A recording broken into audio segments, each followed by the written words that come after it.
បាទសួស្តីបងប្អូននេះសកម្មភាពបាទថ្លឹងទម្ងន់កម្មវិធីវោកសេនាគុណខ្មែរយ័ន្ត8ទិសសម្រាប់ការប្រកួតនៅខាងខេត្តស្វាយរៀងថ្ងៃទី9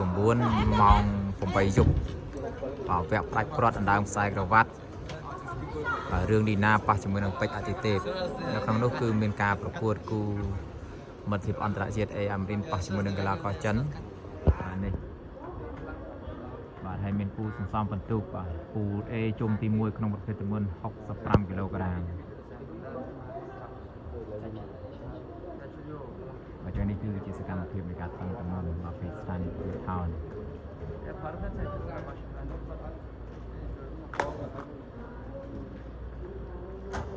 នេះបែកភាពសន្សំបន្ទុកមនកុមាញបាទមាននៅដារ៉ូសូតវិននិងវីសម្ផស្សគុណខ្មែរសម្រាប់ការប្រកួតគូដណ្ដើមខ្សែក្រវ៉ាត់ប៉ុន្តែសន្សំបន្ទុកគូ A ជុំទី1នេះ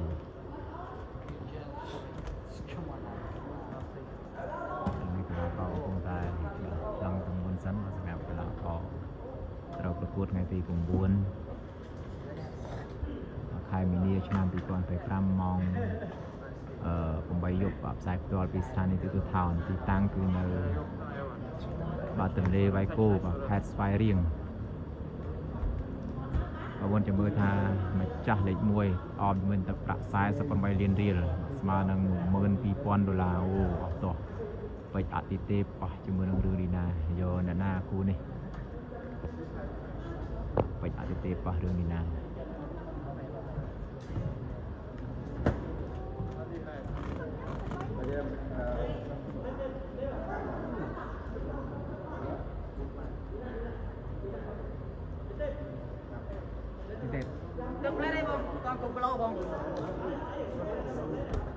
លើហើយ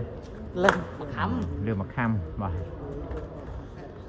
ទីទេពលើមកខំ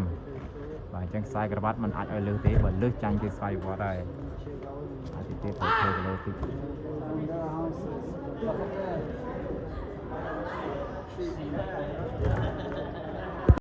អរគុណគ្រូ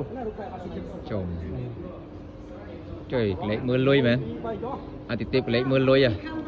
បាទ48លានរៀលនេះអេយូ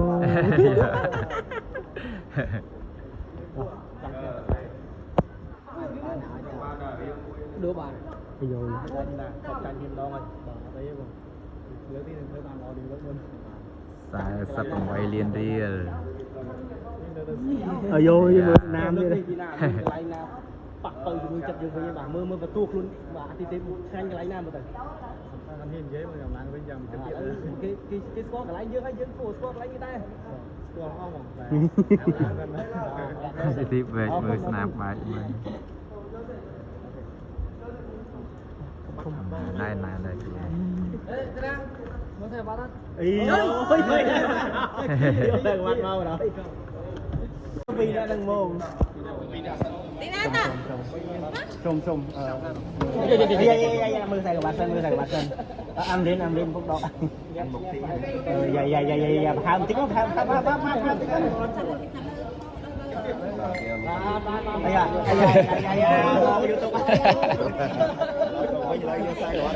បងវាយបងហើយកើតដល់នៅផុតក្រោយហ៎ផុតទៅមកដល់ហើយផុតលេងទៅមិនក្តៅសោះនេះបងប្អូនបាទអាមេរិកប៉ះជាមួយនឹងកីឡាករមកពីប្រទេសចិនសម្រាប់ការប្រកួតនៅថ្ងៃទី9កម្មវិធីវឹកសេនាគុណខ្មែរយ័ន្ត8ទិសបាទនៅខាងខេត្តស្វាយរៀងបាទទន្លេវាយគោចាំមើលថាអាមេរិកអាចយកជ័យជំនះលើកីឡាករចិនបានអត់ឬក៏យ៉ាងណាកុំភ្លេចបាទតាមដានទស្សនាបាទសែម្នាក់មួយអាមេរិកបាទមួយរយៈនេះមិនទាន់ស្គាល់ពាក្យថាចាញ់ទេបាទសម្រាប់ការប្រកួតរបស់គាត់ពីមួយប្រកួតទៅមួយប្រកួតនេះបាទបើនិយាយវាកម្ពស់ហ្នឹងដឹងថាអាមេរិកកម្ពស់ជាងហើយព្រោះបើការប្រកួតម្ដងណាក៏តានតឹងដែរសម្រាប់អាមេរិកចឹងយ៉ាងណាយើងរងចាំមើលថាតើអាមេរិកអាចយកជ័យជំនះលើកីឡាករចិនបានឬក៏អត់នេះបាទអូបាទត្រឹមបាទស្មារបស់អាមេរិកទេបាទសម្រាប់កីឡាករចិននេះបានប្រមាណទឹកដែរគូនេះបងប្អូនបាទបានប្រមាណទឹក xem nè môi mới và chỉ mới tha Amrin ai vô chơi chung nè bàn ót chân kia là bây giờ lọ đây là Amrin bắt chân mà đón tiết và lung chạm mưa và nơi sàn này tôi tháo và ti tăng bậc cốt nơi cắt spy riêng tuần lễ vài cô cả bậc cốt bay tật tê bàn tay cô đi và hai chị mình đào bay tật tê mới tới rồi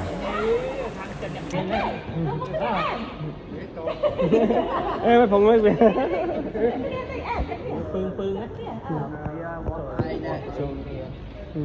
ấy